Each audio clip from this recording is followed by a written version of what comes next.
girls, beat boys, superstar DJs. Here we go! Yeah, I only smoke weed when I need to, and I need to get some rest. Yo, where's the cess? I confess. And now I've got to know what's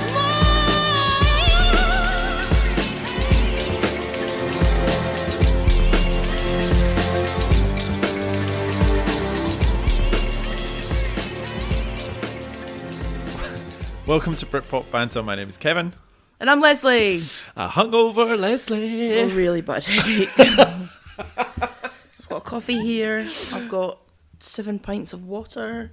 I've taken cold and flu tablets, even though I don't have the cold and flu. Oh, are you serious? And Nurofen. Nothing is touching the sides. I've had a banana because I read that potassium's good for a hangover. That is true. That is true. Well, I can't say that it is because my head still hurts. Takes a massive gulp of our coffee. Second coffee, you said? Yep. Okay, so we'll get into that in a second. But this is season 3, episode 5. This is all about Britpop's competition in the 90s, i.e. dance music, electronica, trip hop. Do you like the term EDM? No, I fucking hate it. Yeah. It sounds lame. Because what does it mean? Electronic dance music? Yeah, it's very broad. It's kind of like what my parents would say, electronic dance music. It sounds a bit... It's an Americanism, isn't it? I don't know where it came from. I don't like it. No, let's not use that. Is that how you're going to be this episode? Maybe. Les just whinging for about an hour and a half. So this is all about Basement Jaxx, Les. So Yeah. Okay, cool. Excellent. Good start. Should I do the disclaimer now? Yeah. Okay, all views expressed on this podcast are 100% our own, and while we poke fun at bands and artists, we appreciate the talent and sacrifice to create these albums. Our socials, at Britpop Banter, on pretty much every form of social media there is now, apart from Insta, where you just add the podcast label at the end of it, and we're there. Yay. Yeah, britpopbanter@gmail.com as well, if you want to email or message us. So, Les, let's get into it. Why are you so hungover? I had my work Christmas party last night. Yep. How did? Okay, so what was the theme The theme was myths and mortals. for a Christmas party? Yep. That's quite unusual. Yep. Yep. Okay. Cool. And my whole team, we went dressed as characters from Harry Potter. I was Mad Eye Moody. I came second in best dressed. You lost to I was robbed, I don't know what it was, a tree. You lost to a tree. I mean, look, I'm probably being a bit mean. I look like a tree. I'm tempted to send the CEO an email just to question his decision. Don't know if that's career limiting or not. But You put a lot of effort. Are you brave enough to put the photo up? yeah, I think I might. Oh, really? Why not? Awesome. Did you say who you were dressed as? Yeah, Mad Eye Moody. Yeah, Mad Eye Moody. And you look great. Yeah. Don't know what that says. You messaged me last night and you're like, I look just like him. And I'm like, okay, Yeah. cool. I also feel like if I was a professor in Harry Potter, That's what you'd look like.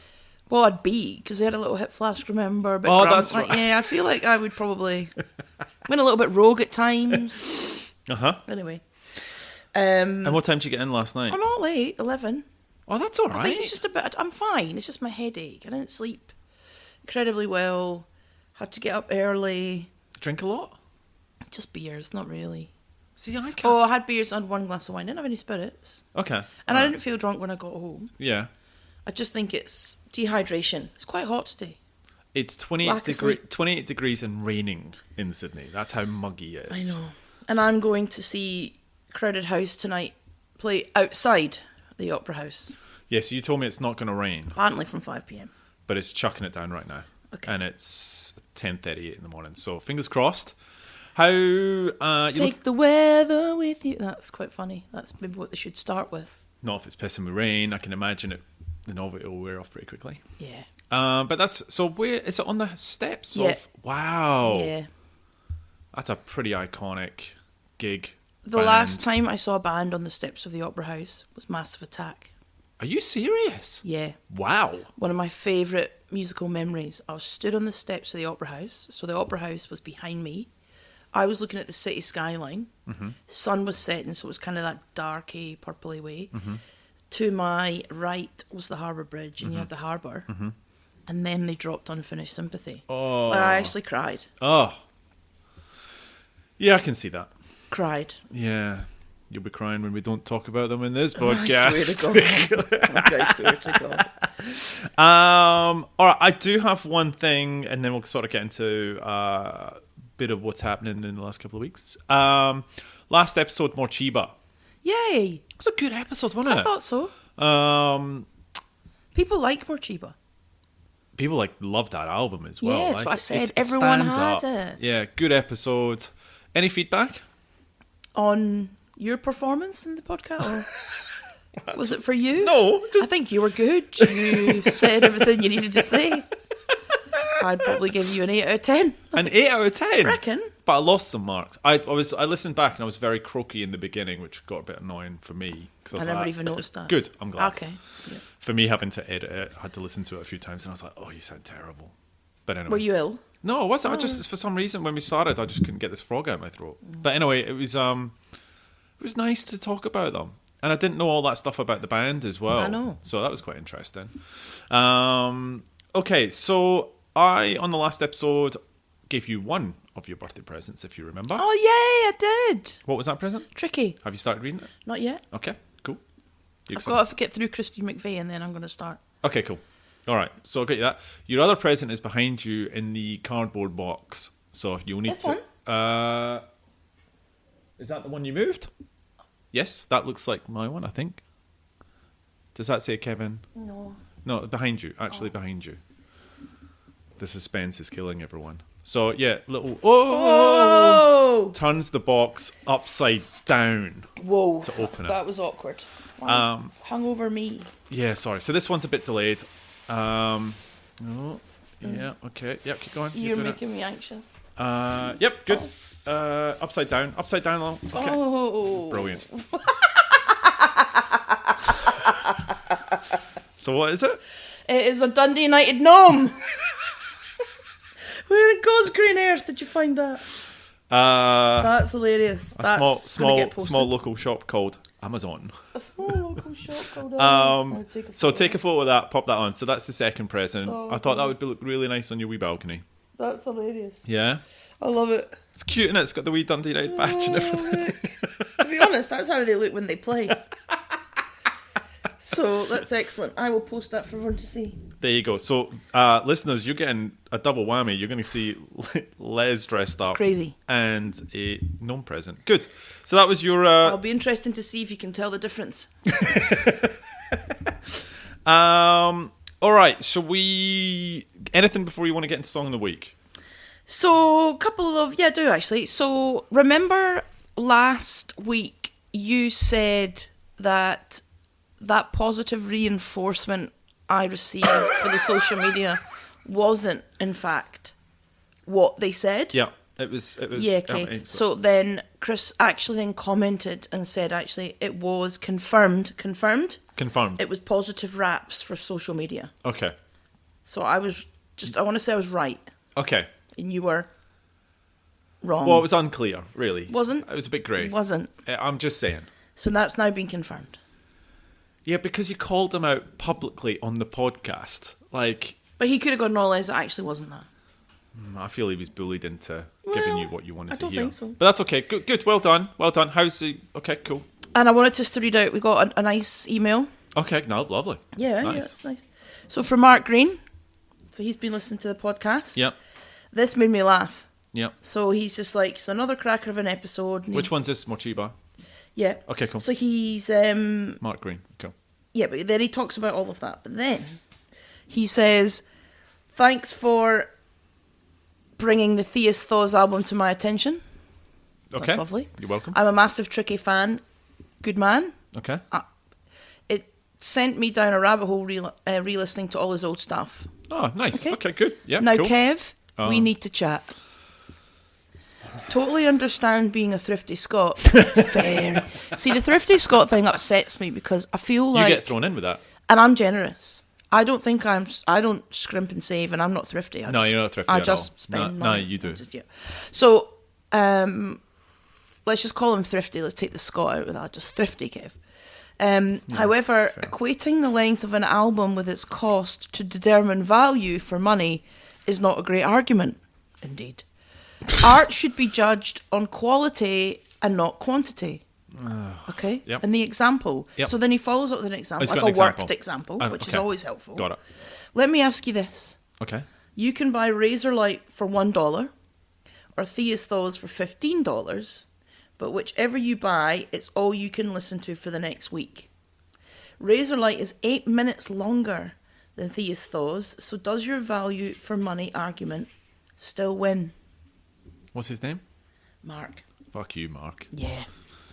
I'm pretty sure your thriftiness will go out the window on that one. Anyway, keep up the great work.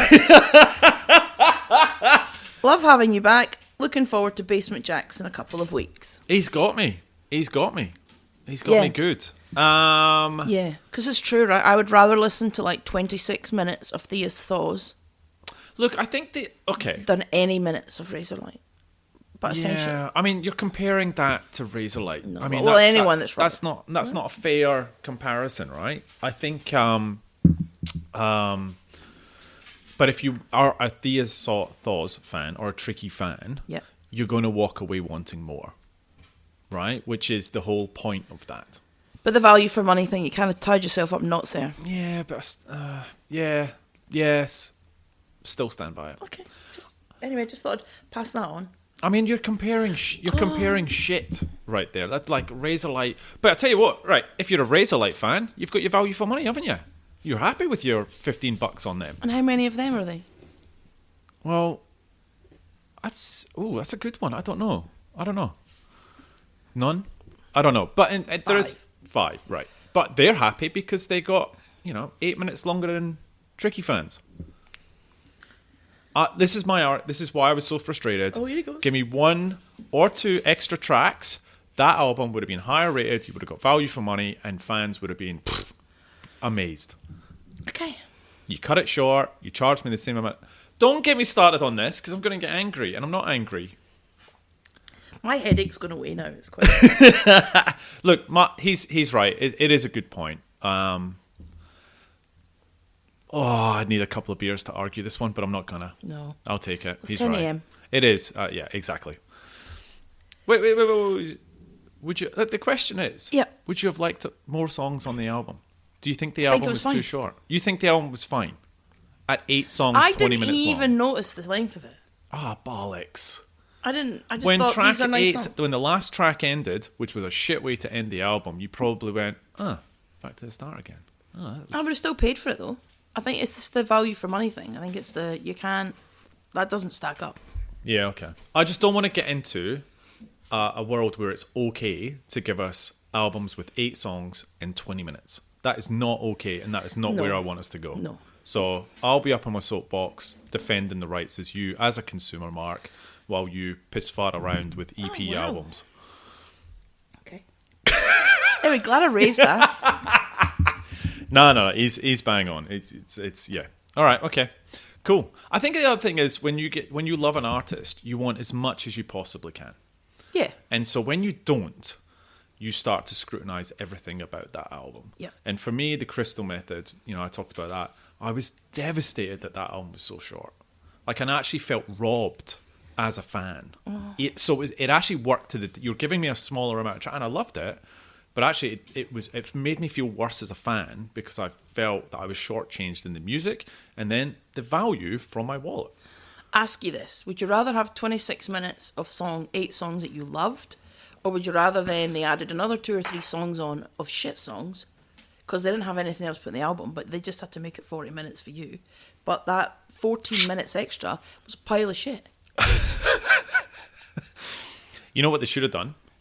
Tricky should have added some interludes, like the Jaxx did. If in doubt, chuck in an interlude. Eh? Jaxxalicious or some shit. Fucking hell. Ooh. Hey now. I'll try not to give it away. All right. Thank you, Mark. Well played. All right. Shall we get into song? Was there anything more? Song of the week? No, that's all I wanted to cover off. All right. Song of the week is by Punching. Ooh. And the song is called... Is it Punching? I think it's a banger. Yeah, I do. Yeah. Emily Says by the band Punching. From the Rat EP. If you want to find out more about them, they're at Punching Band on Insta. Punching was formulated on a drunken night out with no real direction. That's like our friendship, Les. Yeah, the best things are. Fast forward a few months and the Norwich trio is bashing out the kind of indie punk bangers that would fit snugly into the Scott Pilgrim soundtrack. That is correct. Think shout-along choruses bolder than a bricky's crack and riffs more infectious than Typhoid Mary. All washed down with a smattering of smaltzy love songs. Comprising Norwich musicians Dan, Dominic and Michaela J. Punching is for fans of the White Stripes, Paramore, Kate Nash, Triple Y's, Blur, The Kills, and Dream Wife. Emily Says by Punching, an absolute banger. Let's go.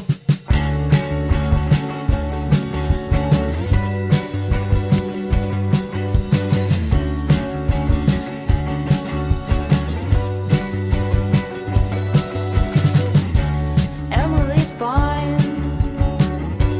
Emily says that she wants to be mine all of the time. Puzzling pieces of each other's lives, gospel or lies. No work of fiction that could be more kind or drive me wild than a little distraction known as your desire. We talk a lot about the shape of the stars to the fallen leaves across the pond. We talk all night amid the shadows at large and in the cracks through which we see the light. Emily says,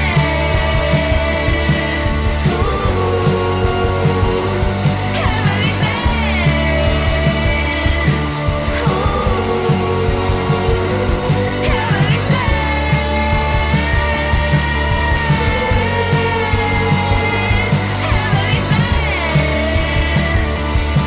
Emily Honey, I tried dreaming about you less than every night. Oh my mind, darling, it's hard just to put you aside. I can't disguise all of my hair stand off as you walk by.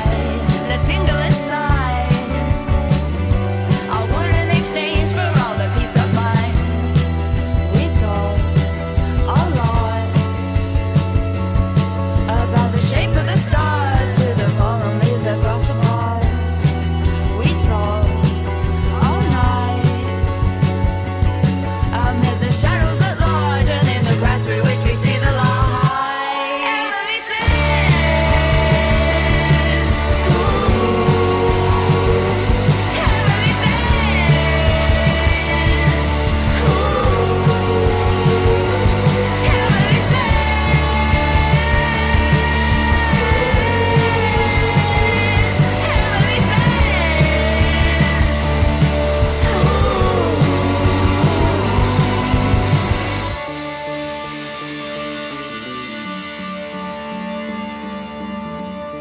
I don't wanna see nobody else. I don't wanna see nobody. I don't wanna see nobody else, nobody else. I don't wanna see nobody else. I don't wanna see nobody. I don't wanna see nobody else, nobody else. I don't wanna see nobody else. I don't wanna see nobody. I don't wanna see nobody else, nobody else.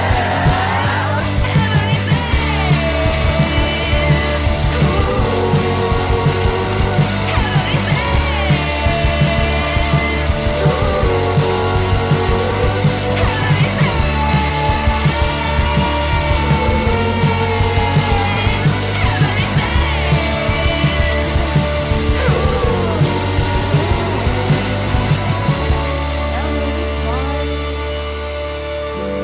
Emily says she wants me all the time, laughing out lines, forming in corners of each other's smiles. It's a banger. It's banger. And the EP's good as well. Like it's got a good variety on there as well. So Banger. Banger. All right, check them out. Punching. Les says. Yeah.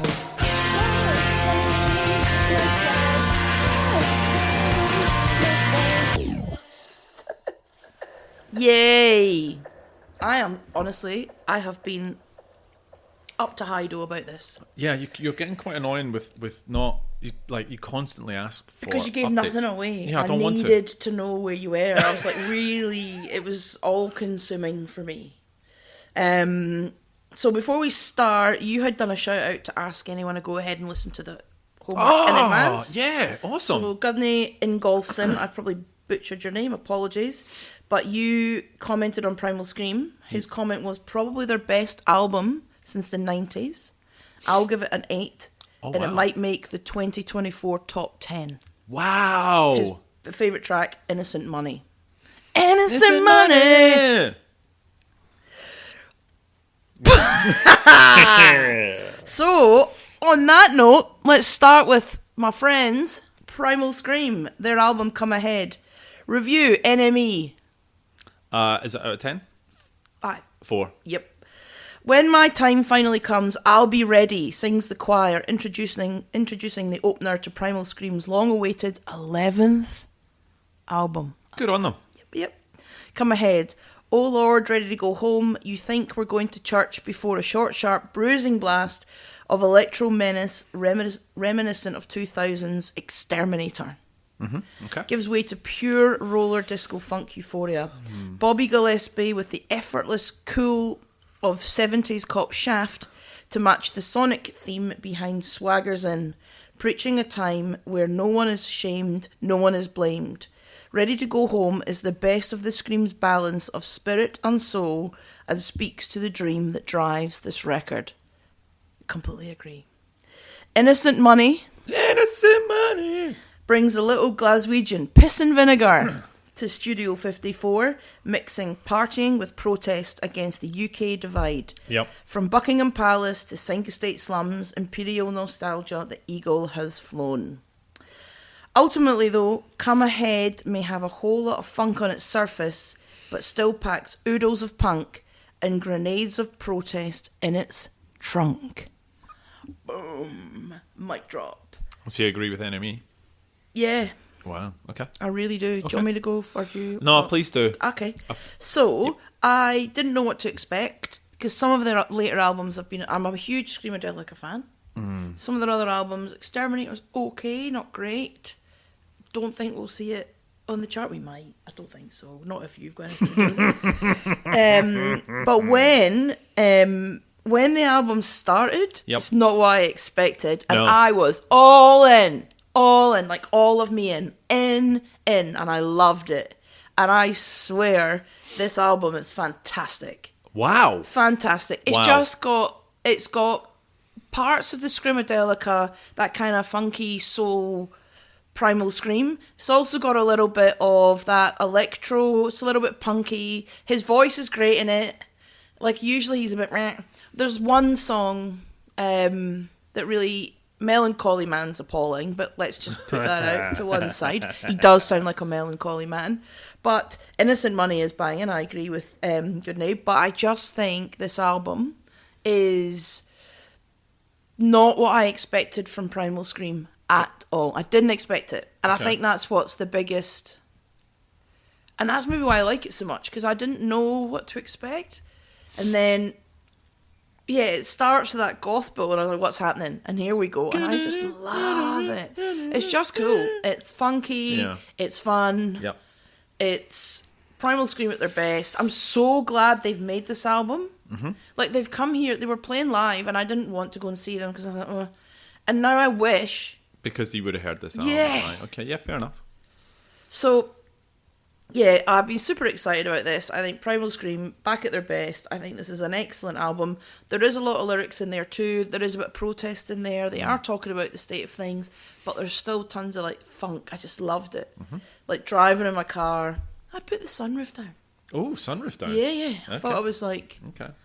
I just loved it. I would give this album 7.5 out of 10. It feels like you want to give it more. I don't, because I don't. It's not the heady heights of some of like. It's not. It doesn't like for me. 8 to 10 is like. It's all round. Every song is good. Can't do it. There's a couple of songs that are not great. Melancholy Man's a terrible song. Except the end on that one, because the strings come in. I remember at the end of that song, and I like that's quite nice. But like False Flags is great. No. Instant Money is great. False Flag's not good. I think it's good. Settlers Blues, shite. Keep going. Well, I don't know if that's the case, but maybe it's over to you now. That's But your Ready opinion. to Go Home. Yes, good opener. Oh, Sets a scene for the album. I agree with that. Right. So, great song. So 7.5. Yeah. Good stuff. All right, and Gunnar gave it a what? 8?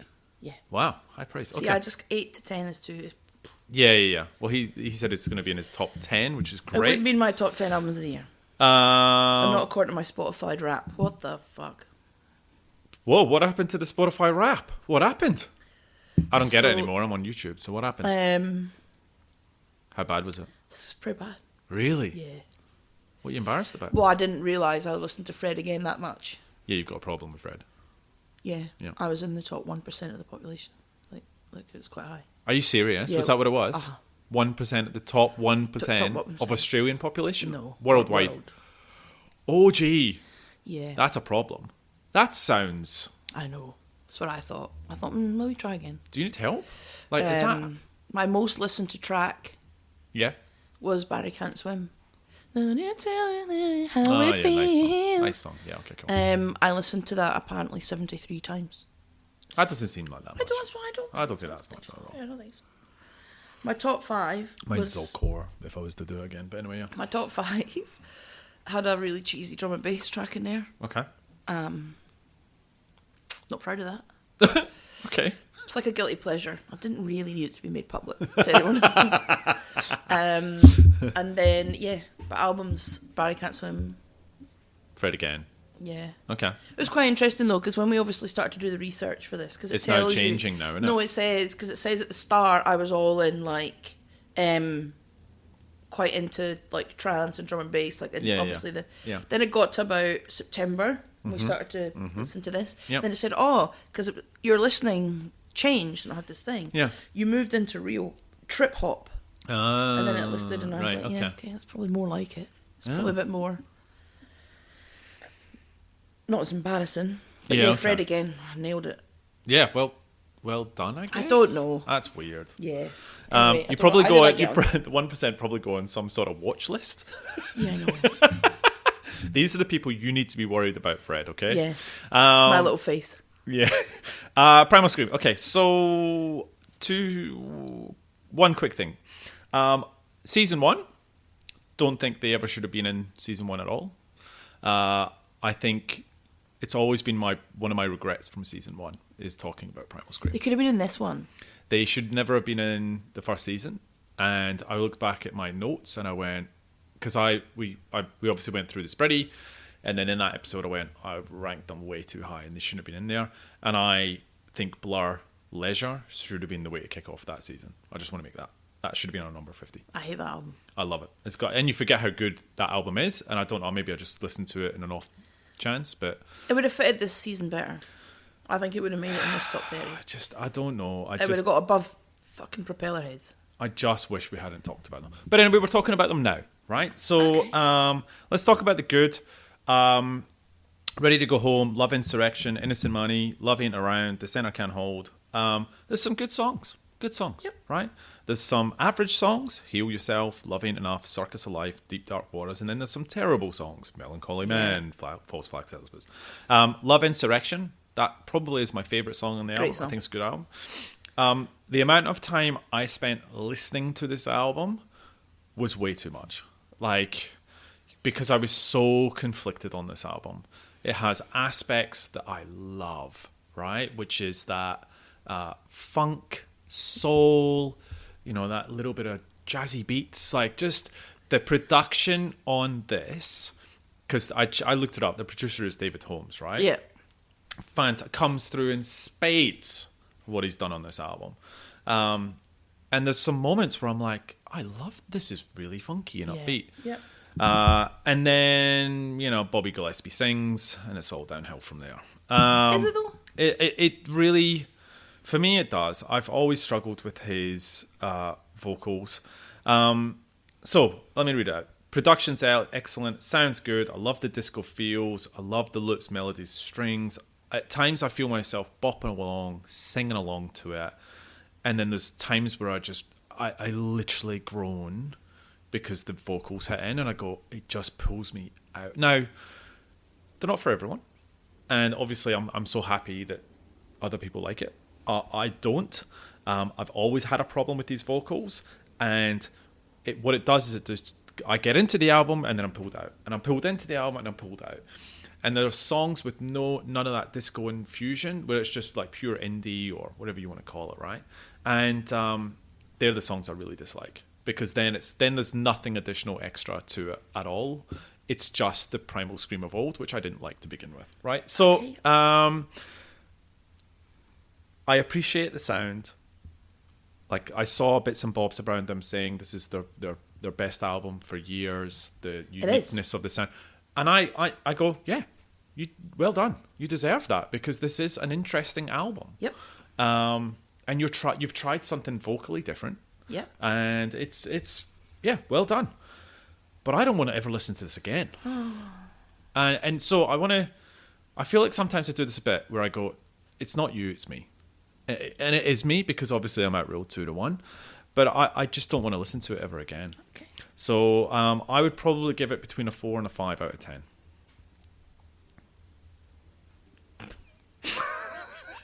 I just don't like Primal. You knew it.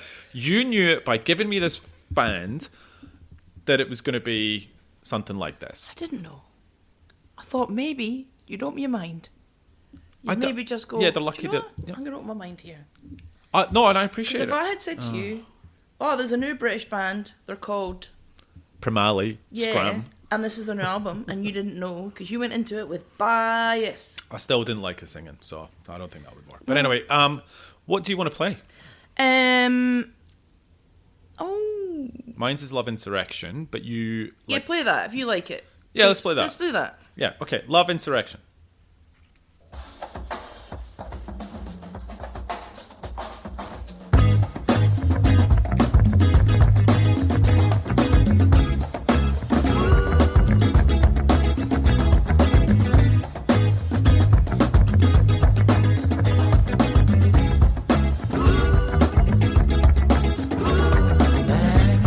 Times have you heard the rumors of war?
things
Now, if you were to cut it down and maybe put it on a playlist, it'd be fine. Just maybe not the whole album. That's my point. That's all I'm saying. Okay. What's next, Liz? Bastille with ampersand. Now,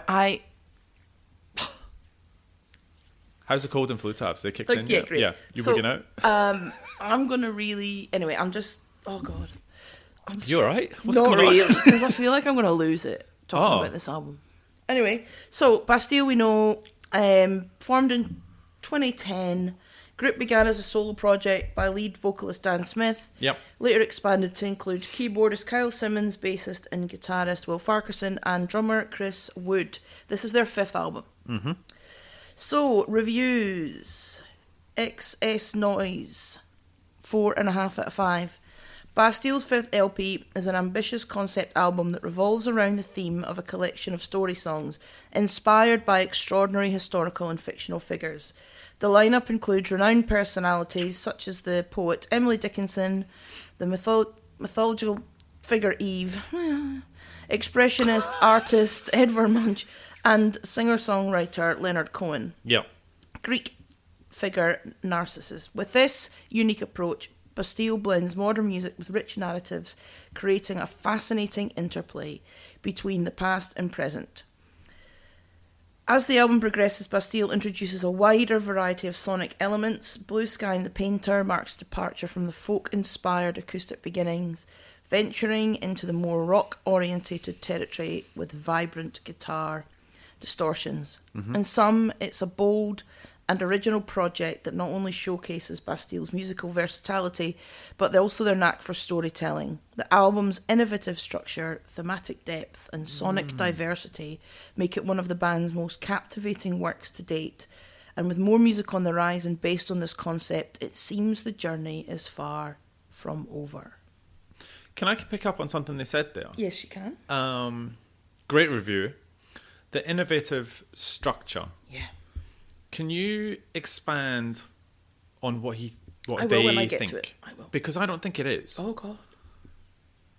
But okay, all right. Can I go first? Yeah, because I think you're please, going to supersede 'cause this. So I think. need to... Because, yep. Are you going to get ready? Yep. Okay. Yeah, Cool. yep. Okay. Let me just say, you know it's good when you can't decide on the best song you want to play. Are you happy? Okay. Cool. There's some good songs on this album. The intro and narrators, I love the little warped cassette sound effect they use. Oh, Even Paradise, Leonard and Marianne, Marie and Polonium.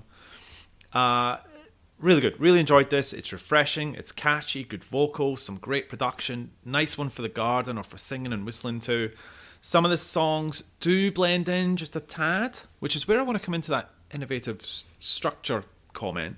And it does feel like it loses a little bit of momentum towards the end. Now, Mark, you're going to have another pop at me. I think you could have cut 2 songs off this. So just call me Goldilocks because I just can't seem to make up my mind, right? However, very good. Definitely worth a listen. I'll find it sitting nicely in my front page of YouTube Music next to the Cortiners. 7 out of 10. So look, that makes me really happy and Good. relieved because I have been like Nervous? Yeah, very. Why? Because I knew you'd hate Primal Scream and I didn't really care if you did. But if you came in and you hated this album, No. I reckon I'd have No, I left. like this would album. have probably just sat in the balcony with the door shut and No, waited no, till no. you leave to go home. I did like this album. So I don't know how to talk about this without probably crying or getting that emotional, but I have never been moved by a piece of music for so long. Are you serious? Like so Wow. long. This isn't. It's a production. It's just more than an album. It was completely unexpected. Yep, I agree It with that. just blew me away. The stories that he writes about these figures are just like incredible. And then I went down this like real rabbit hole. Oh, you went in? Of like, I went in. So I tried to stay away from that No, because I I want you went. to I tell went me all about it. so in. So for example, like some of them are really obvious about who they are. Like obviously Adam and Eve, that's obvious. Yep. Then some of them, I was like, what's that? Like I don't know who that is. Like Mademoiselle and the Nunnery Blaze. Oh, I went down this dark hole. Basically, it was this Julie de Bogny. She was a 17th century French opera singer. And she had a lesbian relationship, and then basically she steals the body of a dead nun, places it in her lover's bed, and sets fire to the room so they can run away together. Oh my god. Because you couldn't do that in the 17th century. Wow. And I went down this hole. So then there was them. Then obviously you're talking about, Leonard Cohen. There's a song about Marie Curie. You go, it just gets, crazy. But then, at the very end of this album, the last song, Telegraph Road, is basically, the song is based on a poem the lead singer Dan Smith's father wrote. And his mum features on the backing vocals. I lost it. I lost it. I didn't know that. Oh Okay. my god. Wow. So you go down some of these stories that they're talking about, Japanese pirates, burning nuns, it goes insane. But the lyrics, and I think, so that infinite structure piece, it's been so long since I've heard an album that's creative outside of the norm. So when you think of all the bands we've done, they've stuck to their thing, they've done their tracks, they've been good, we've given them 7 out of 10, we've moved on. They've kept their sound, maybe like Primal Scream, they've changed it slightly, they've just gone off on one. How do you even come up with that? So you think the innovative structure was around the naming convention and the way the songs were Yeah, written, as and the opposed to fact the structure of the album? Because Okay, cool. because the album's called, the ampersand, Yep. and every single track features that. Yeah. Right? Yes, yeah. And it highlights the focus of those relationships. Mm-hmm. It makes it more complex. The music is stunning, not even just the whole story. And I'm a sucker for a story, so you've just taken me on 15 stories, and I just every single one has its own little thing, and it's heartbreaking in its own little way. I've just lost. I have not heard something like this for so long. Wow. I can't. The Soprano in Midnight Wanderings is absolutely gorgeous. When they bring the female singer in, holy shit. Yep. Blue Sky and the Painter. Blue Sky and the Painter is tremendous. Absolutely banging. I feel that's the song we should play. I've Because got it's it down. upbeat, Yeah. and I think it's but Season and Narcissist, there's so many. And then when he ends on Telegraph Road, and then that's a personal song, I'm done.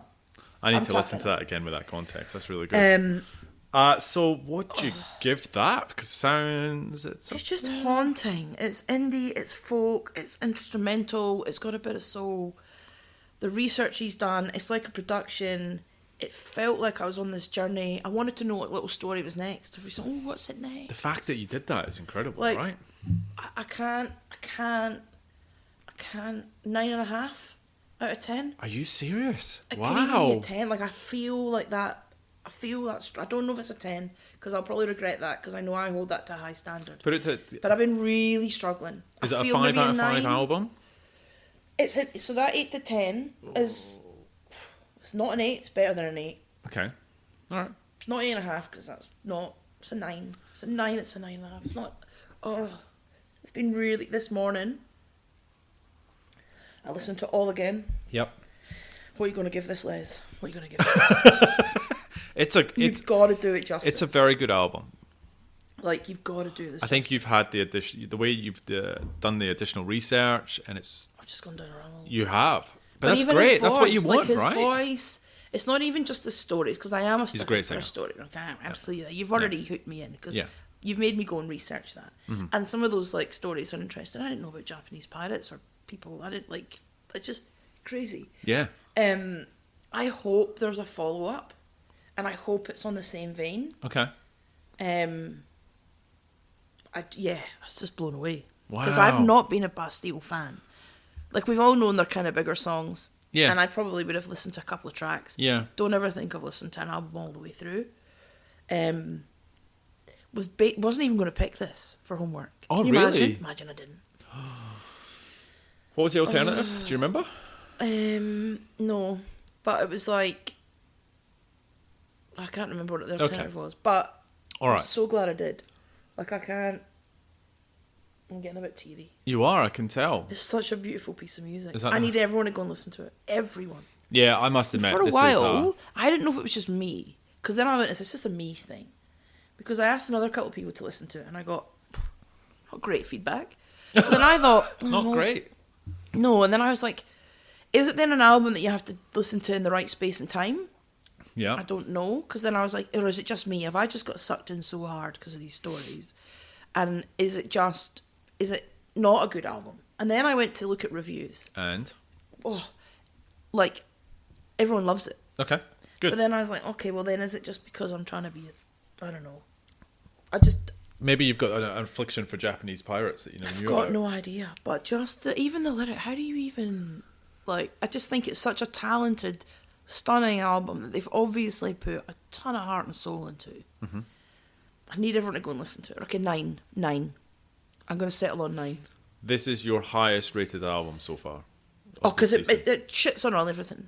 I don't mean that in a bad way, but it does. Like, there's nothing that comes close to them. The other albums that we spoke about that I've liked have been good.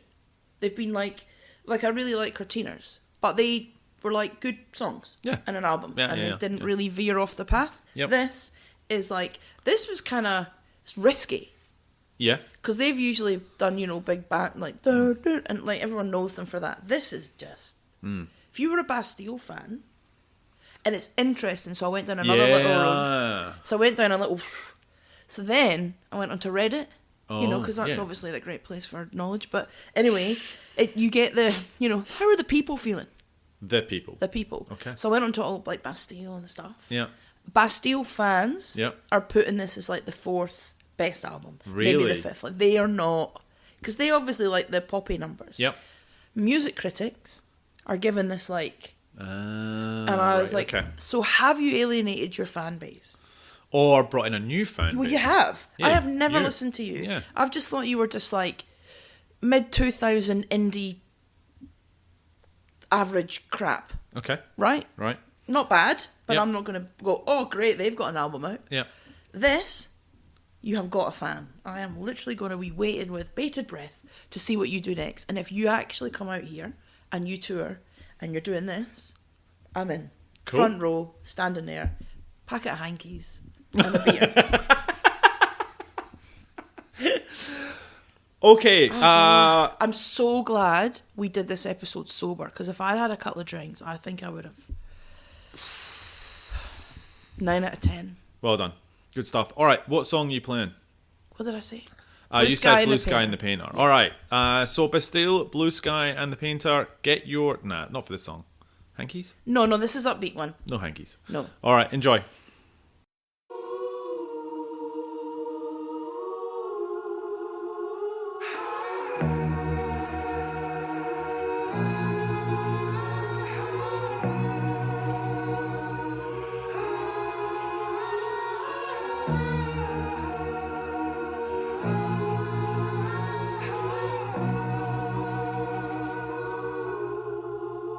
Left a trace on my lips. Do you always run away when it gets wild?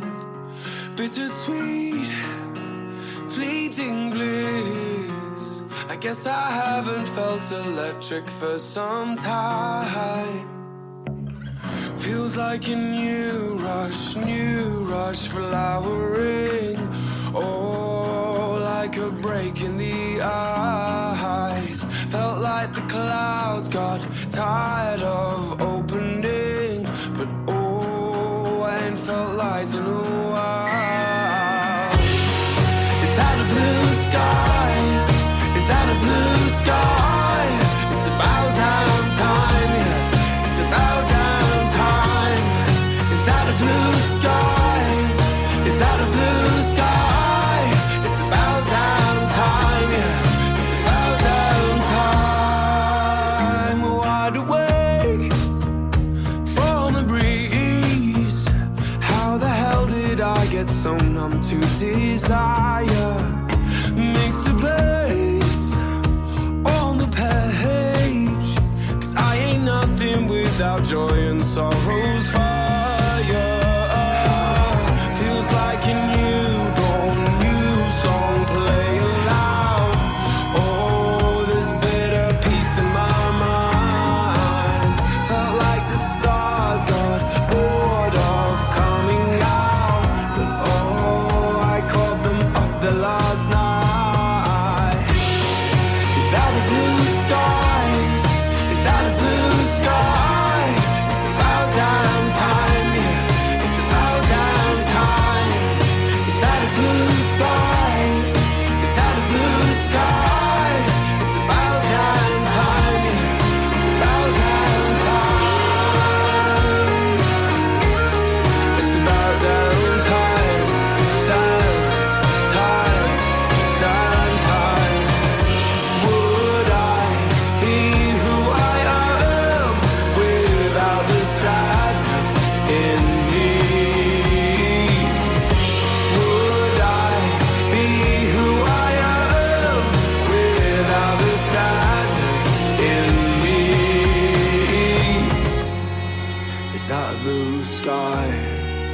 that a blue sky?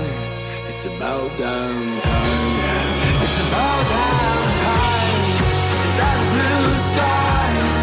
Is that a blue sky? It's about damn time. Yeah, it's about damn time. Is that a blue sky? Is that a blue sky? It's about damn time. Yeah, it's about damn time.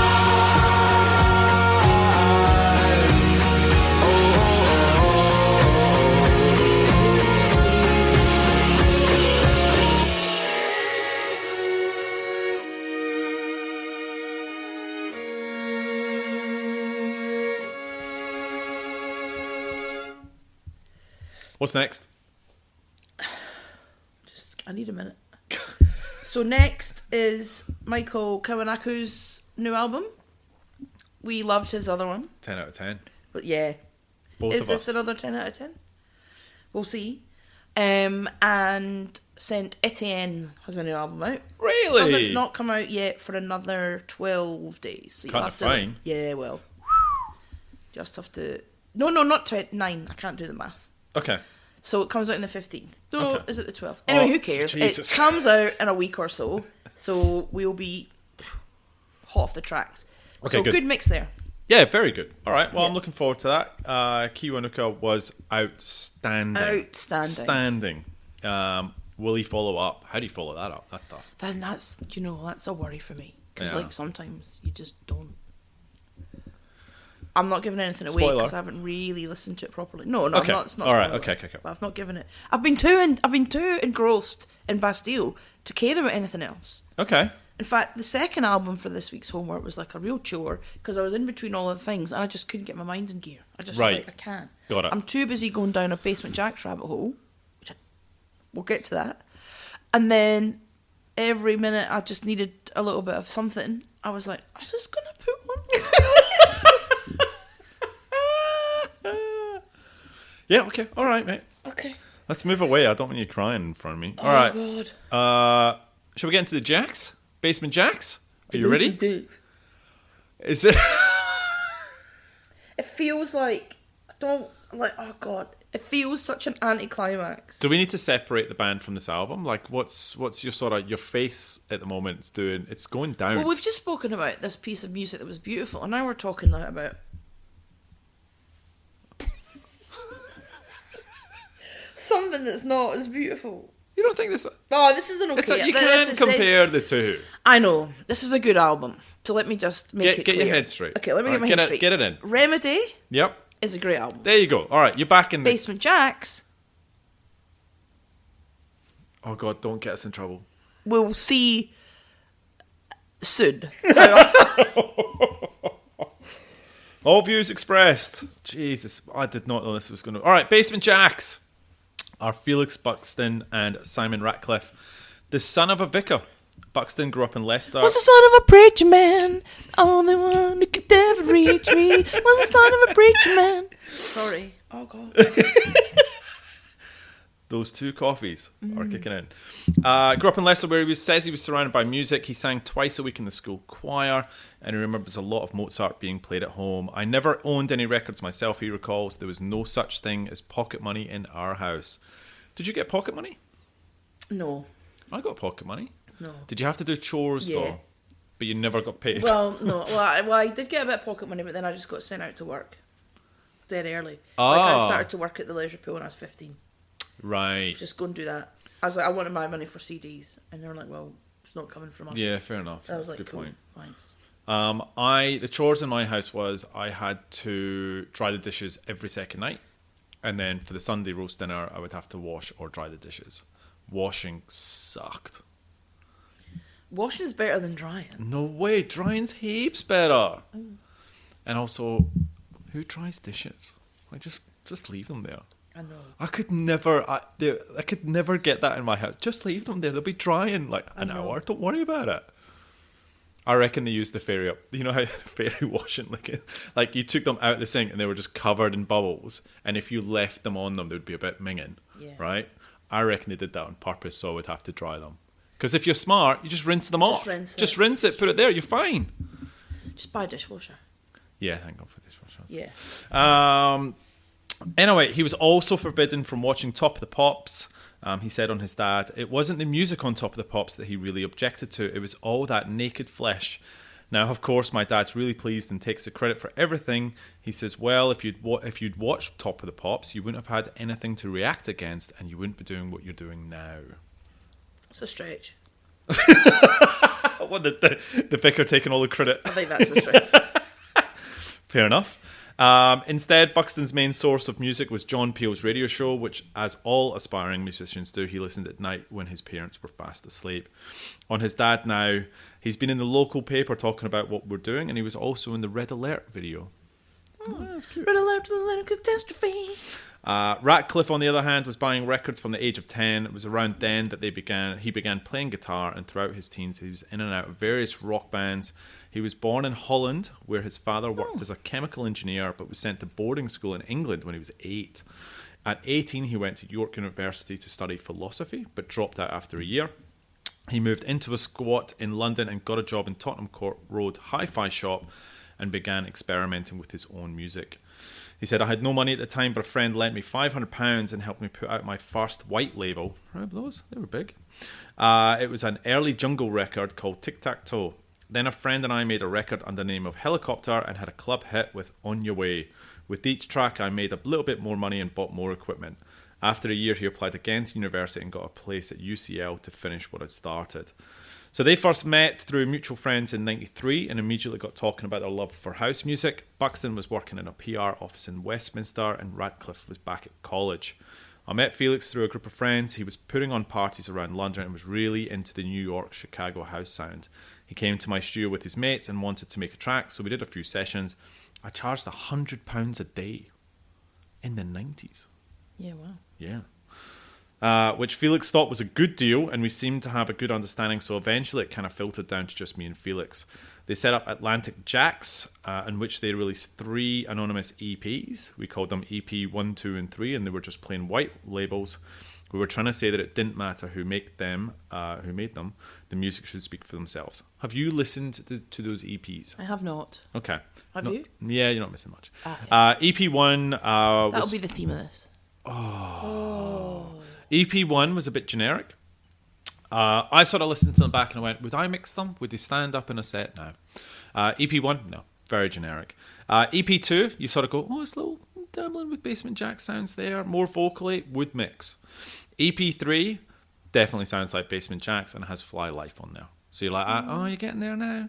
The response was better than they could have imagined. Word came back to them that they were going to play, that it was being played at parties all over the country, and Baxton and Ratcliffe started to gather confidence.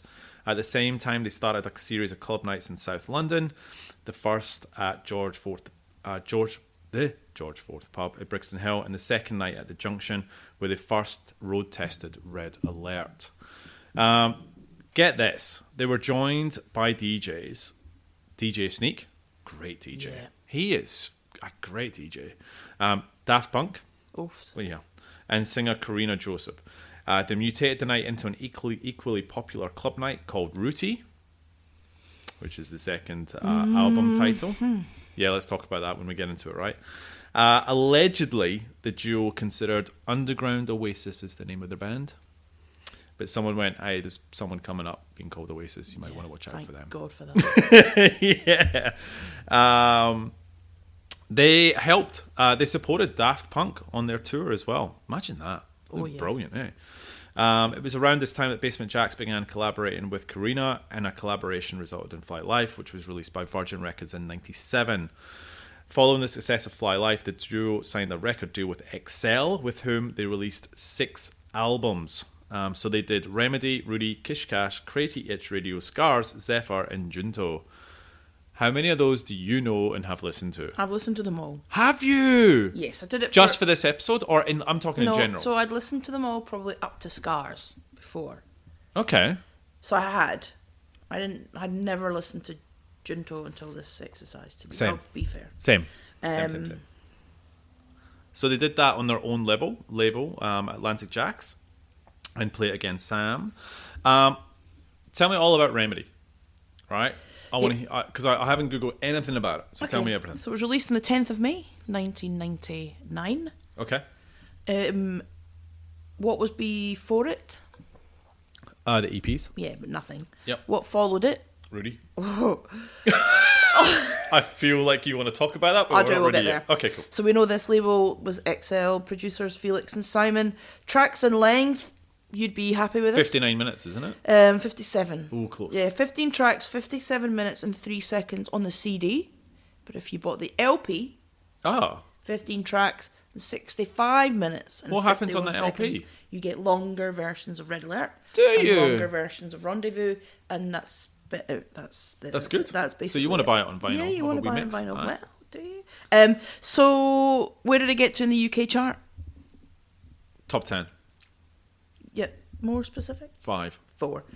How long was it in the charts? Top 100. We haven't had a good run. I mean, Groove Armada was in there for like a couple of weeks. But then they had banger after banger. I'm going to say 12 weeks. 40. 56 Yeah, weeks. fucking idiot, Kev. Yep, go on. Did you? Let's get to the album cover. Oh, this is I want to know about this because it's some spooning. So what did you think it looked like? It's a whole bunch of naked people facing one direction, spooning but not spooning. Did you think it was? Do you like it? A bit random. No, I like it. Okay. I like how they've put one of the letters over what could be a nipple. Okay, I'd not gone into that amount of. I mean, I zoomed in. Right. Yep. Basically, I tried to do a bit of Is it people? Yeah. Oh, okay, cool. I But thought you were wanted going to know like the tell me reason. it's no, not. No. So basically, Felix said the idea was to make landscape-like hills and mountains, Yes. but only using living human flesh, naked and together, showing no separation between black, white, or any other colour. Oh. Says Buxton. I still remember the shoot day very clearly. I went in and moved the bodies all around, asking them to move closer. I was bright red with embarrassment, with bits and boobs bopping all over the place. That's awesome. Can we do that? Um, If we ever, hey, we want you to do a new cover for your podcast, we'll just get a whole bunch of naked people in the room. Brit, Call it art. boob banter. Let's do that. Britpop bits. Yeah, let's Yeah, do I it. like that. That's good. Yeah, a bit random. Because I don't know what it's got to do with the album. Nothing to do with Right. the album. So do you think then, throwing this out there, Yeah. you just trying too hard? Oh, look at us with our naked bodies on the cover, look. Oh, I can see where you're going. Hey? Thoughts, concerns, I've questions? never really. Well, I'm sure your HR head has a few questions about that, but no, I am. Because what's the idea? Like, because I think about the album, Rendezvous, Red Alert, Jaxx. I mean, I'm like, what's that got to do with like? Yeah, I don't know. No, I don't know why I'm being so bitter about Bass with Jack. I don't know, you're up there. I don't understand the cover. I don't mind the cover. I like if you were to ask me to describe it, I would nail it. I would remember that cover. Maybe that's what it is, because you do remember You it. do remember it. Okay. I mean, it's okay. I see where you're going with this. Yeah. All right. Okay. So I wanted to get a few reviews or sense, because I'm like, well, does this album stack? Does it stack up? So, and I want us to talk about the other albums, or maybe you're coming to that. I'm but coming to that. Okay. Well, I thought, okay, let's just see. We does can Re- jump into Remedy, Rudy now if you want. Okay, well, in a second. Okay, cool. So I was doing a bit of digging around. Rolling Stone did their best. They called it EDM. That's why I asked. It's so annoying. But they did their best EDM albums of all time. Makes dance music uncool. Remedy comes in at number 13 In what? in Rolling Stone's best electronic music album of all time. Number 13. Yeah, that's high. That's high. That feels high. What do you think number 1 was? Oh, it'll be fucking Massive Attack or No. some shit. Oh, it won't be. Oh, No. that makes me feel better. 'Cause I don't know if that's classified as that EDM. It was Daft Prodigy. Punk. Oh, okay. Homework. Yeah, Number okay. 2 was Chemical Brothers, Dig Your Own Hole. So, what Rolling Stone said about it, by the end of the 90s, dance music had spawned a comical number of subgenre spin-offs, Yeah, that is true. which is why the debut album from London DJ producers caused such a stir. Remedy returned to the simple, sensual pleasures, I'm going to get to that, it's so annoying, of the Paradise Garage and early Chicago house, while pushing those classic sounds in new, often dirtier directions. They called it punk garage. From the vocoder-driven yo-yo to same old show. Does that stand Did up? they the call up this? What punk garage? Apparently. Who called it I that? don't know. They did. Fuck. Which threaded a sample of 17 ska revivalists to selector over a sumptuously punching beat to the sweat-caked euphoric of Red Alert, in which a diva informs us ain't nothing going on but history and the sound of moving it ahead a step. Yep. Enemy of the best albums of 1999. It got number 11, and there's a lot of good albums in 99. So there's a lot of positive reinforcement for this album. What? No, you're just your passive aggressiveness. It's coming seeping I, through. I love this album. What I'm saying is, like, I get it. Then I went down this other rabbit hole. Next one was Rooty. Yeah. So, fans, again, same thing. You got two paths: music journalists and critics, and fans. Yep. Fans love Rooty. Yep. Love it. Yep. Music critics do not. Pitchfork gave it 2.3. I'm with them. It is a pile of garbage. Rudy. And it does not Okay. stand up. So Remedy does. So Remedy's older. It's in the 90s. Yep. But you would hear Red Alert, it's fresh. Yep. Rendezvous still fresh. Yep. There's a lot of fresh tracks in Remedy. I agree. So I'm a fan of Remedy. So I need to make that very clear because it sounds like I'm not. I am. Good. I am not a fan of what happens after. Until Kish Cash is okay, Yep. and then we can talk about those. But Rooty, oh god, it doesn't stand up at all. I thought it was going to. Me too. So then I put it on because I thought, I actually think when we did this, because Rooty falls out of the time frame, because it was 2001, 2001, yeah. I thought, we're going to wish we could have talked about Rooty. Because in my brain, my memory, I thought that was the big one. Yeah. Because it's like, where's Your head at? Just One Kiss. Right. Do Your Thing. Romeo. And then that's it. Yeah. All the other songs on that album are... Oh, God. Like, horrific. Was that I The was Hangover? in or the was car that... and I was just like, what? Like, what's happening? I hated it so much. And then I realised that Basement Jaxx, Remedy was an album and it was a product of its time. But Basement Jaxx just aren't that good. Oh, God. That's where that's where I've ended. Wow. That's where I'm at. That's where you're at? Okay. And we can continue and we can discuss it, but it's been really quite sad because I thought I loved Basement Jaxx. Yes. I don't. Well, I have a segment coming up for you. You will like later. I just don't. So you're right about Pitchfork, and they really did not like Rooty. Because it's rubbish.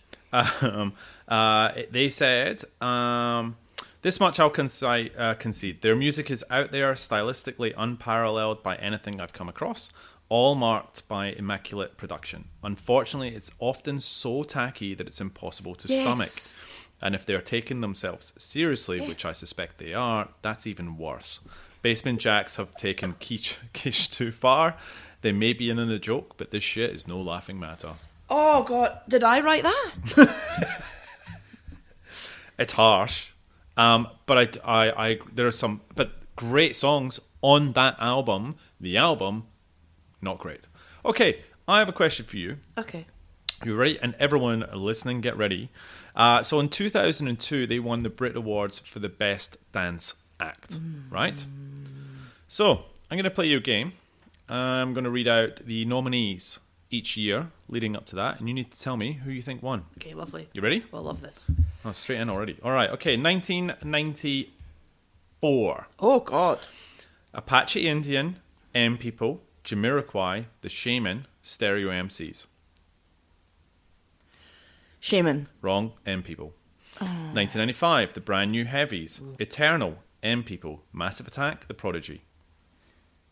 Eternal? Yep. What was the... What? I'm serious. It's going to be Massive Attack or Prodigy. It's the M People. People. Ow! What's the heading? Dance album. Best dance act. Do they know what dance is? Eternal. Took them a while. They got there though. 1996. Prodigy. Eternal. Left Field. for fuck's M People. Tricky or Massive Attack. 1996. What was it again? Sorry. Eternal. Left No. Field. M People. Left Tricky. Field. Wrong. Massive Attack. Could have been M People though. M People. 97. The Chemical Brothers, Jamiroquai, Mark Morrison, Underworld or The Prodigy. Chemical Brothers. The Prodigy. The brand new heavies, The Chemical Brothers, The Eternal again, Jamiroquai, The Prodigy. Prodigy. The Prodigy. Thank God. Someone's trolling. This is wiki. I reckon someone's trolling us and sneaked Eternal in there. 1999. Fatboy Slim, All Saints. Actually, someone's not trolling us. Faithless, Jamiroquai or Massive Attack. Faithless. Fatboy Slim. This isn't as fun as I thought it was going to be. No. Let's get past that. All right, back to Basement Jaxx. What was the year that they won it? Basement Jaxx won it in 2002 against Craig David, Faithless, Fatboy Slim and the Gorillas.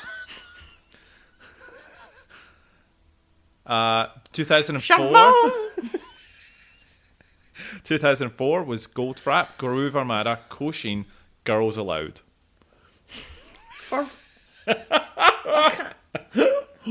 if you were coaching on any of those and you were like, "Thanks for nominating me," don't. Yeah, please don't. I don't want to be in that I don't want to category. be no. I'm Girls good. Aloud. It's just come on now.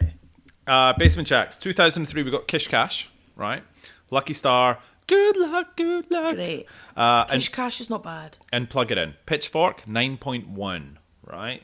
Kish Cash may not have the glorious highs as Red Alert or Romeo, but it's the most consistently entrancing record of Yes, Basement agree. Jaxx's career.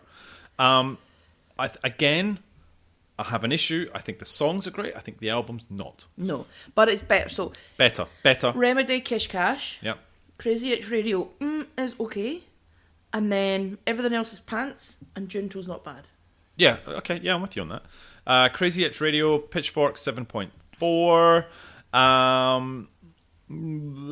A grower, one that doesn't exhaust you the first time around. One that doesn't exhaust you the first time around, but one that accrues meaning and gets more enjoyable with each new spin.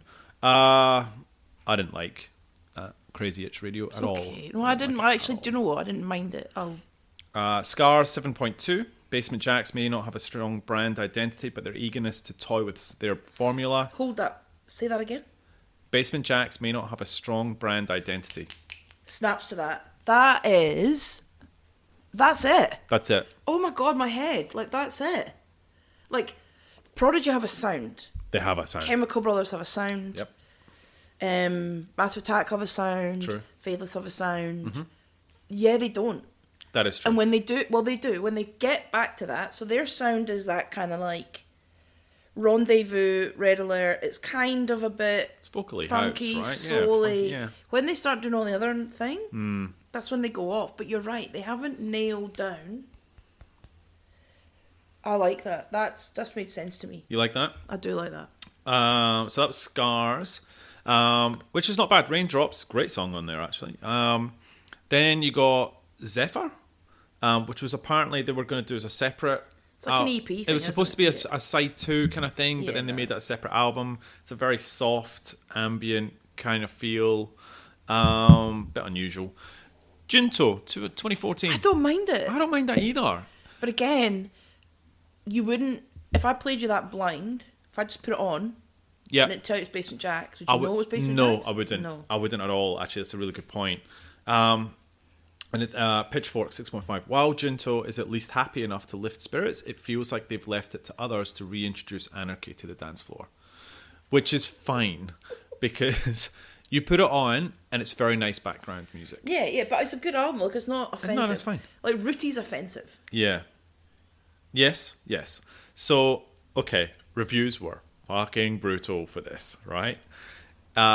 In a state review, Paula Kenny dismissed the record for having predominantly filler with songs that are too long and repetitive, described it as a greatest hits album without any great hits.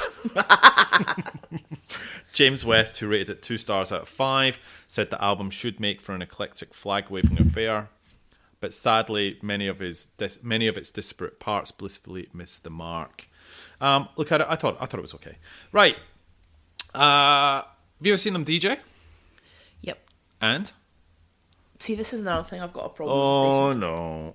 Right. So, the problem I have with Basement Jaxx as well is that there's been so many times I've wanted to see them live as Basement Jaxx. Yes. Like, I have wanted to see them live. I think that might be a decent They're coming show. here again for a DJ set. Again. For a DJ set. Yeah, I I'm know. sick and tired of it, you lazy bastards. Just do your songs. Anyone can do a DJ set. You and I can do a DJ set. The DJ set thing, when you're a band, shits me beyond tears. You're either a band and an artist, or you're a DJ. Pick fucking one and do it. Pick a You lane. don't go, like, you know, John Digweed doesn't come along and go, I'm going to play you all the songs that I created. No, I'm going to go and see Sasha or John Digweed or any of them because they are DJs. And I want to see you do a DJ set because you'll have curated your DJ set, you'll have picked beautiful tracks for your DJ set because you're a DJ. When I see, oh, look, Basement Jaxx, and then in brackets, DJ set, you're like, lazy, lazy, lazy. Do you know why? Because your songs are so bad, you can't even do them live. Because the only thing that makes your songs or sets them apart are the female vocalists. And guess what? You probably can't find them. So what we're going to do, we're going to do a DJ set. And what we'll probably do, maybe by the 5th track, we'll drop in a little sample of Red Alert, because that'll get everyone excited, and they'll feel that's why they paid their money. And then maybe a little bit further we'll just drop like the line of where's your head at. We won't actually play it, we'll just do it, because then you'll feel like, again, you've had some form of the Basement Jaxx that you think you've come to recognise. Do the gig or don't bother.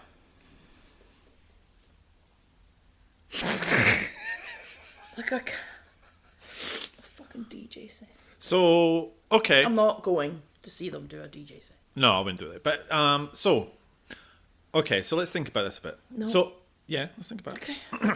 it. Me and you can DJ, right? Right? Imagine we put out an album, right? Yeah. I'd want to DJ as well, because I enjoy DJing. And I would want to go out into the club environment, spin some tunes, get some extra money. Like, maybe that's what they do. Maybe they just love to DJ. But how many times have they played live? Like They haven't played live in... That's my point. Let's do forever. I wish we could find the stats that say how many times have Basement Jaxx done a live gig. How many times have they done Basement Jaxx, in brackets, small letters, DJ set? Okay. A million. Well, let me answer. So they're touring next year in the UK. Oh, are they? Their first proper tour in 10 years. Okay, well, say 10 years. 10 years! They've been dicking about with their DJ sets. This is a hangover, isn't it? No, I don't think so. Is it because you came? Is it because you came second to a tree? Well, maybe, but it could be. I didn't know I was going to be like this. I don't know why. I just Neither was do I. Because I feel like I'm disappointed. Okay, so let me talk about the DJ set for a bit, right? So I saw them DJ in Melbourne at Summer Days in 2007. So if you remember back in the day, we had Field Day and we had Summer Days. So Field Day was in Sydney, Summer Days was in Melbourne. And sometimes I'd go down to Melbourne for it down there, right? Let me read you the lineup to 2007. Okay, you ready? Yeah. Basement Jaxx DJ set. Oh, yep. Trent Moeller, Oh, Darren Emerson, Milo, oh man. Bob Sinclair, Yep. Martin Solveig, Oh, wow. Axwell, Oh my God. Coburn, Judge Jules, Hybrid Live. So I'm just going to stop you there. You're going to pause me? Yeah. So let's take Basement Jaxx to the one side. Oh, here we go. All that list. What were they What do you mean? before Hybrid? What are all those people? Oh, they're DJs. Uh huh. Yes. What were they doing? They were DJing. Right. And Hybrid are a what? Their band. And what were who- they doing? They were playing live. Oh. Now, bear with... Oh. Well, you can't do a mic drop because... Nope. Bear with me. Talking Disco, Switch, we had the Body Rockers, remember those guys? Anyway, and then we get a whole bunch of Aussie excellent DJs. I saw Hybrid DJ that night. So I got the best of both worlds, because when you see Hybrid live and they play their outstanding... I've never seen them. I'd like. Oh, beautiful. And the sun was setting, it was gorgeous. But then you get in a club and you hear Hybrid and they're... Oh, Fine, but that's fine because that's fine because you've 'Cause I got both. I've done it, Yeah. and now I'm in a club, so I'm going to do a DJ set. I'm Yeah. not expecting you to do your live thing in a nightclub. You're a DJ. You're doing a DJ set. And you've said that. But when you went to the festival Hybrid, you did a live act. That's right. Basement Jaxx. yeah. Okay, so they are touring. I don't know if they'll come here. If so, I guess if they did their live show, and we did watch a bit, we got drunk at mine and we watched a couple of their YouTube clips. Would you see them if they were doing a full show? Yes, Why? because I feel I have to. You feel you have to. And because the singers that they had on stage were incredible, weren't they? That's what I mean. I think it would be good. All right. So, mixed bag. Basement Jaxx. Well, before we get into the tracks, I feel like you've got more to say about them. I don't. But I think you're holding back. I feel like when we this is the thing that's really got to me, right? And it's just, this is sometimes why memory is not often reliable. Okay, yeah. Because Yep. when we went into this exercise, Yep. I was like convinced there was 10 artists straight off the bat. Mm-hmm.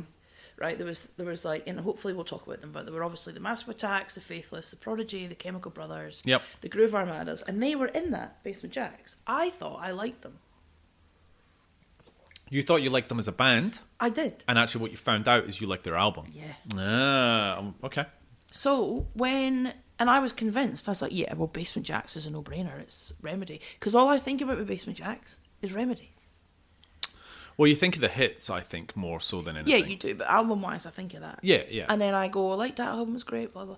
Then you do kind of think, I don't like Where's Your Head At? So some of those ones I'm not fan of. You don't like Live It? Nah, and I hate, like, Bingo Bang. I don't... Some of them I'm like, "Ugh," like, it's a bit cringy. So, but I thought, no, I'm pretty certain I like Basement Jaxx. That's the memory I have. Yep. They're not a band I would put on often, No. but I just thought this is going to be a no-brainer. These bands, Yep. they're going to be in it. Yep. We're going to talk about them. It's going to be great. Yep. And this is the one that hasn't held up in your opinion. No, well, the album has. But not the so band. Remedy Okay, cool. has, Basement Jaxx have not. Let's get into the songs, and then I can't wait to tell you who the next artist is, Oh, no. because Is today the day? Do I look ready for that? left field. Like, no, it's not left field. Oh, God! No, it's not left field. It came out of left field. It's not left field. Okay, Because I've left field this low down. After the emotional roller coaster I've been on this today. Yeah, you have been on a musical roller coaster. Chucked in with a hangover, cold and flu tabs. You're all over the place. Oh, yeah. Right, should we get into the album? It starts with Rendezvous. Oh, like, this is their best track. I think this is better than Red Alert. This is my favourite Basement Jaxx track. Okay, so second single, number 4 in the chart. It got to number 1 in the States. It's brilliant. And Pitchfork ranked the song at number 69 in their list of top 200 songs of the 90s. Love it. In 2022, Rolling Stone ranked it number 80 in their list of the 200 greatest dance songs of all time. I love this track. It's a banger. It's a great start to the album. This isn't your track pick yet? Yeah, it is. Oh, this is your song. Yeah. So you're right. I'm all in. So this will be interesting then. All right. So Rendezvous is your track. Anything else before we get the whole track? I love it. All right. Well, let's play. Let's make a rendezvous. Do-do-do-do-do-do. I love it. This stands up. Got you in my head. I got you in my head. Your magic, it surrounds me. Honestly, this is like, boom. Straight in there. All right. Well, let's play the whole track. This is Les's choice. Rendezvous.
Was it yours? No, it wasn't. Alright. Yo-Yo. Yo-Yo. What do you think of that? Fine. Yeah, it's a good follow-up. Worth playing a wee bit? Or do you... A wee bit. Oh, okay, thanks. I'll have to edit that. It's great. So let's play a wee bit of Yo-Yo. Word.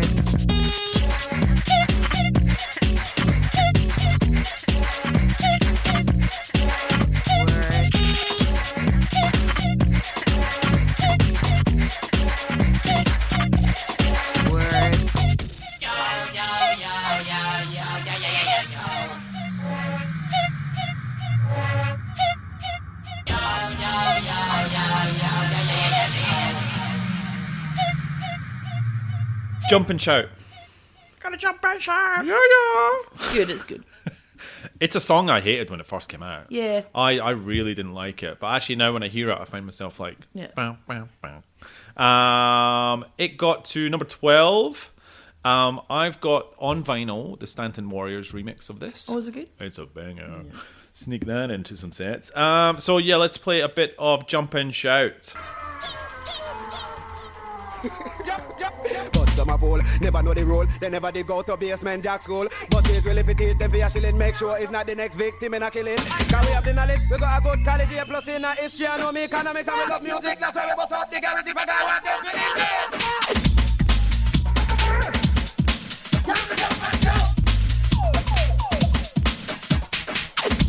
Yeah, yeah.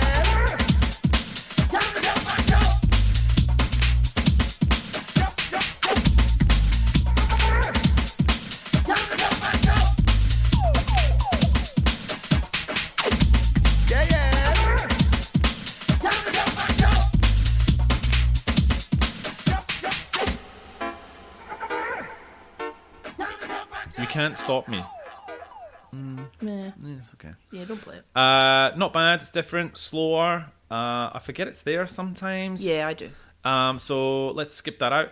We got our first interlude. Get rid of it. Jaxx, gone. Jaxx, get to... Nah. I mean, that's one thing Basement Jaxx are consistent of, is a good little interlude in Too their many. albums. Too many. 36, but you can say it's 36 seconds. You're in and out. I don't want it. You don't want it? No. I don't mind it. I think it's fine. Red Alert. Oh, yeah. The debut, big hit. Number 5 in the UK. And then number 1 on the Billboard Hot Dance chart. Great song. You're not going to know which song I'm going to pick. It's not Red Alert. Is it not? It's not. It's interesting. Because I don't know what else you'd pick, because they're all pretty rubbish. Right, I'm not going to play. Well, let's play a little bit. Obviously, Yeah. It's a great song. Okay.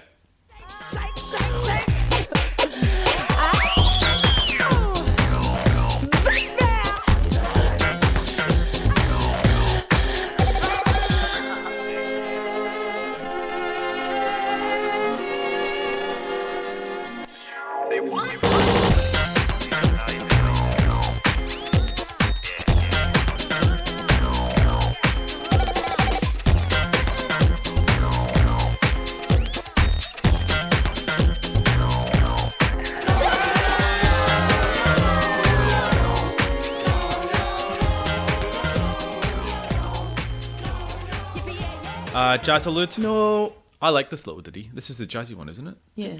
I quite like that. Jazzalud. Stop alluding. Always Be There. Like that. I don't mind that. Yeah, I like that too. I thought that was a good little song. Pop that in there. Always Be There.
interlude. I like the little... They're like a palate cleanser, aren't they? Well, yeah. Do we need 10 of them? I don't know. No. Well, there's 4 of them, I think. That's Isn't what I there on mean, this album? it's Okay, yeah, like- fair enough. All right, well, we're not... Okay, cool. Same Old Show. Hate it. Hate this fucking It's song. so shit. Do you know what annoys me about Basement Jaxx as well? I'm going to get in a little rant. There's like this really weird sexualization that they try and do, and I find it creepy. It is. They're I'm there with you. fucking creepy. Yep. Like, there's so many songs where they've just got that naked bodies on the cover. Dude, what you like? Are we trying to be risque, or are you just a pervert? I don't understand. But this song, like, for the first groan, couple of groans, you go, that's kind of hot. Stop. Okay. Then you do it the whole way through the track. Yep. I'm just creeped out now. Yep. And I'm like, that's annoying and boring. Yep. Hate it. And they do it quite a lot. There's a lot of sexualised noises. I didn't realise that. through Yeah, their you're tracks. right. I think you're right, And you're yeah. just like, oh. If your target audience is 13-year-old boys, you're probably all in. But it's, do you know what I mean? I don't mind if you're going to sexualise it, at least try and hit the mark. Yeah. Yeah. But they don't. The only thing I've got in my comments is I hate this song. I hate it. Like, so it's bad. Such a terrible song. It does recover with Bingo Bango. I've got a newfound love for Bingo Bango. It's I such thought a fun song. Yeah, well, like, I'm torn. I think I like it, and then sometimes I don't like it. Mm-hmm. But I do think it's fun. I think it's fun. It was used in a lot of films and TV shows. Queer as Folk, The Dancer, Get Over It. Got to number 13. I really enjoy this track. Again, it's not my pick though. Oh, I think I know what your pick's going to be. We're running out of time No, I here. think I know what it's going to be because it's a great track. So let's play a little bit of Bingo Bango.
Gemelude. No, This is the not worst that. of the interludes, I reckon. No, get rid of it. I have a bit of an aha moment about this time in the album, and I went, I don't think I've ever got this far in the album. I think I literally got to Bingo Bango, and then I'll go back to the start. Because I'm like, what do you mean there's 3 more songs to go? What when did this happen? Is this a special edition? No, it's just you didn't pay attention to the rest of the album, Kev. So Gemelude is not No, great. thank you. Stop for Love is okay. Again, I don't think I ever got this far, and it's an okay song. Now, Don't Give Up. Where the fuck did that song I come knew from? this is your pick? Yeah. I knew it. Yeah, this is a great song, but I swear, like I heard it come on and I went, is this Basement Jaxx? yeah, I know. You forget. And, okay, so I've got 2 things with this song. One, I felt like I was hearing this song for the first ever time, and I sort of went, I think other people need to hear this, because I don't think agree. I associate think the Jaxx people with this don't- song. because it's so heavy with like Rendezvous, Red Alert. Yeah. No one, yeah. And then this one, it's sort of this little build, and then that bass line kind of, it's like a distorted sound. Like if you have your speakers up, which I did this morning, I was like, holy shit, this is, and then it goes away a bit. Yeah. And then it comes back at the end. So it feels like a little bit of a hurrah. I don't think many people have heard of this. I forgot about it. I will play Don't Give Up to take us home at the end of the show. And then it ends with Being With You. I'm like, why are you there, mate? Why are you there? Should have finished it. Should have finished it on Don't Give Up. And actually what I would have done is, if you really want Being With You on the album, slip it up and get rid of Same Old Show. Like, move it up. Yeah, Get rid see of that which crap was song. appalling. And okay. So I'll play Don't Give Up to take us home. I have a new segment, right? Okay, fun. It's a horrible sounding jingle that I spent way too long and played too many samples. So Can't it wait. sounds like shit. It's called You're Simply the Best Of. Yeah. Right? And we've talked about this. And so basically, let's play a jingle.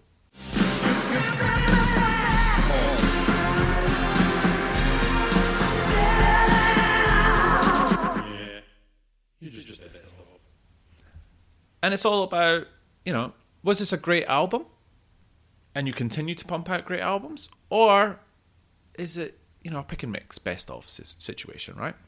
So It's like Groove Armada all over again. So let's go through this, right? So let's start at the very beginning, right? Which was Groove Armada. Yep. Right? So are they a best of band? They sure are. Not in my opinion. They're not. No, well, we talked about this. We talked about you can put on their albums and they're good albums. Like we talked about Lovebox. What was the other one you got? I like Lovebox. What was the one? Soundboy Rock. There you go. Right. I think they are still, though. You still think that? See, I disagree. I don't think they're a best of. I think they stand up in their own merit as good albums. Morchiba? Yeah. You think they're a best of? Oh, no, they're on one album. They're on one Sorry, album. they're Yep. one album. Thank you. It's a new game. We're just getting used to it. Propeller Heads? Les? They're a nothing. They're not a best of. They're not a one album. They're nothing. By the 20th anniversary, you'll get their best of. So my question to you is, Yeah. are Basement Jaxx simply a best of? Yeah, they are. Or are they a one album? No, because there are great tracks in other albums. I will give them that. But not enough for the other albums to be on. So I'm going to say they are a best of. Yeah. So let us know what your thoughts are. But I think they are. I think they're really good at the hits, but I think they struggle with the albums. To your point, there's just some terrible choices on there. I didn't think about the sexualization, and you're right. Creepy. Now it is a little bit. Yeah. Anyway. Do you know what you gave for this album? I'd say I would have given this about a 7. You gave it a 7. Yeah. And I gave it a 7 as well. Feels fair. Yeah, I don't feels change good. that. 7's good. It's not in the 8 to 10. It's not quite there. It's definitely 7. Solid. Yeah, good. It could have been an 8 if you'd have shaved off Same Old Show and Being With You. Yeah, but, I think so. Good point. But other than that, right, the next album, Lyle. Oh, no. Now, I have to say, I was surprised when I listened to this album. Because first of all, it was an artist that I sort of went, oh yeah, we'll pop this artist on. Yeah, that's fine. And then I listened to the album and I went, this is good. This is good. And then you sent me through your rating for it, and I went, oh. And then when when the magic spreadsheet does all its amazing calculations Oh, God. and spits out the final rating, this was in here, and I went, oh God, how did that? This is good. Oh, wow. So the band, if anyone played the game Wipeout, this was one of the biggest tracks on there. The band is Fluke, and the album is Risotto. Yeah. It's a far cry from this. Yeah. This is good. This is. You feel okay about this one? I feel good about this because What do you remember about that album? Because were you as surprised as I was? An atom bomb. Yeah, baby's got an atom bomb. I think, yeah, because it's probably one of those ones that you forget about. But it was obviously an album of its time, Agree. and I think that's The question I have, fair. the question I have is, when I listen to it, it held up. How will I feel on an episode? Yeah, because I obviously listened to it for these ratings, and I know the album. It'll be interesting to see how I feel. Is my memory going to betray me again, like it did with Basement Jaxx, or will I be pleasantly surprised? We shall see. So Fluke Risotto is the next episode, which I think we'll be recording on Boxing Day? Maybe before that? Before that, It'll have to be before Christmas, and it'll drop around Christmas time, won't it? Yeah, because I've got a special little section for the one before Christmas. What do you mean? You don't know yet. It's a surprise. Oh, so when we record this, Yeah, you've I've got got a a little- section yeah. that you want to put in the episode. Okay. It's got a little bit of a Christmas feel. And you come to mine for Boxing Day, Yeah, which I I'm am. really excited about. I'm thinking about making a Christmas pudding, a whiskey Christmas pudding. Yeah, so the whiskey club, we talked about that. They've got a special whiskey, haven't they? Yeah, it's Christmas puddingy type whiskey, and I think I'm going to try and make Christmas pudding.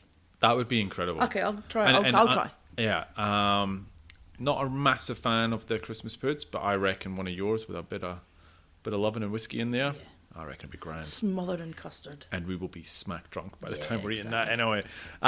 So, all right, socials. We're obviously at Britpop Banter on all of those, or you can email us, britpopbanter@gmail.com. Let us know what your thoughts. Were we too harsh? Was Les too harsh? I know, maybe. On Jaxx? You were hungover, bit grumpy. A little bit. A little bit grumpy. But I feel it's just because I wish we hadn't have done. Maybe Basement Jaxx have been a victim of the bands we spoke about at Homework. What do you mean? Like, because I was on that big. Oh, you were on the high of Primal Screen and Bastille, Yeah. and you've had to go down our Basement Jaxx. Like, it annoyed me because Oh, I was God. like, oh, I love It's this taken away album, from I what love you this want to album. Now I've got to go and listen to Kish Couch. Too late for an apology, though. It's locked in. Anyway, we will leave you with a bit of Jaxx to take us home, and we will see you next episode for Fluke. Thank you. See ya. Bye. Bye.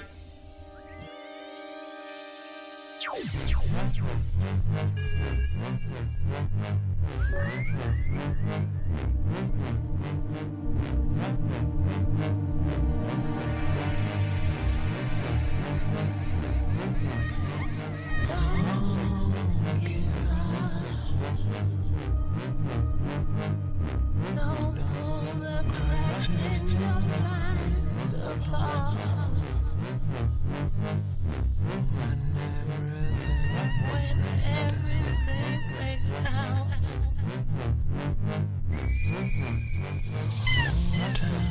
So